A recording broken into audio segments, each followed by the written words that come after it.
Assalamualaikum dan salam sejahtera. Selamat datang ke dalam channel ini. Sebelum mula, sila tekan subscribe dan aktifkan butang loceng agar anda sentiasa mendapat info terbaru dan panas daripada channel ini. Terima kasih. Isu kertas Pandora. Anwar Ara teruskan siasatan rapi. Berita penuh. Perdana Menteri Anwar Ibrahim mengarah badan-badan berkaitan meneruskan siasatan berhubung isu kertas Pandora secara rapi bagi memastikan tindakan dapat diambil. Beliau berkata siasatan yang antaranya melibatkan Polis Diraja Malaysia, Suruhanjaya Pencegahan Rasuah Malaysia SPRM dan Lembaga Hasil Dalam Negeri LHDN itu tertumpu kepada tokoh besar dalam negara termasuk bekas Perdana Menteri dan bekas Menteri Kewangan yang dipercayai menyalahguna kuasa memunggah kekayaan semasa berhikmat. Anwar Ibrahim berkata, arahan saya kepada badan-badan ini teruskan siasatan rapi dan saya mohon rakan-rakan ahli parlimen seramai 222 orang ini ambil sikap tegas, jangan melindungi dan sebaik saja ada siasatan terus dipertikai niat. Kalau ada bukti, ada fakta, maka tindakan diambil.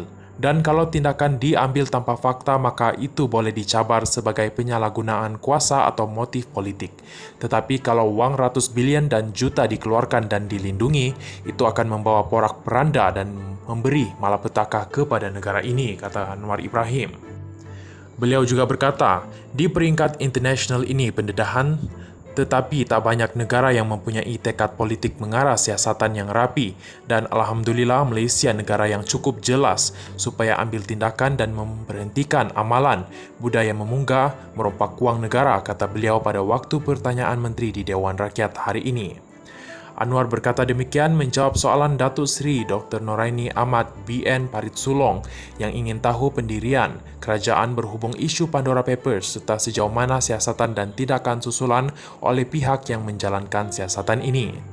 Menjawab soalan tambahan Noraini mengenai langkah diambil kerajaan dalam memastikan ketelusan dan accountability industri kewangan dan pelindungan cukai, Anwar yang juga Menteri Kewangan berkata, kerajaan menetapkan ketelusan dalam proses tender terbuka terutama melibatkan Bumiputra.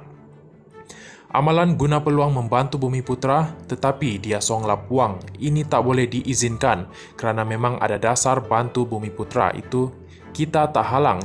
Tetapi tak boleh guna alasan Bumiputra untuk minta syarikat beri wang kepada pribadi dan parti, kata Anwar Ibrahim.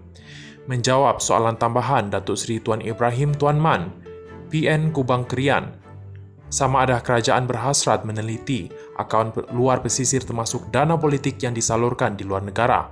Perdana Menteri berkata, perkara itu termasuk kertas Pandora merupakan keutamaan kerana ia menyentuh kepentingan negara keseluruhannya. Mengulas lanjut, Anwar berkata jumlah wang yang terlibat berhubung isu kertas Pandora disifatkan agak tinggi jika dibandingkan dengan jumlah penduduk dan kedudukan ekonomi negara, malah Malaysia juga berada di kedudukan teratas selain negara besar lain seperti China dan Arab Saudi. Wang yang dibawa keluar dari Malaysia itu dari sumber-sumber yang ilicit, haram kebanyakannya. Saya tidak boleh katakan semua haram. Ini terserah kepada badan penyiasatan tetapi jumlah ini agak terlalu tinggi bagi negara ini. Sebab itu, semua nama yang disebut itu, walaupun 3,000 nama, tetapi lihat keutamaan mengikut penyelarasan badan-badan penyiasatan dan ia tidak terkecuali sama ada dana itu dari luar atau dalam negara. Semua dana yang lindungan cukai, yang lari daripada cukai dan melanggar undang-undang serta disiasat dan beberapa tindakan dah diambil, katanya. Beliau juga memberi jaminan bahawa siasatan berhubung isu tersebut tidak akan dibuat sambil lewa bagi memberi pengajaran kepada semua pihak bahawa kerajaan tidak akan mengizinkan perkara seumpama itu diteruskan lagi. Terima kasih kerana menonton.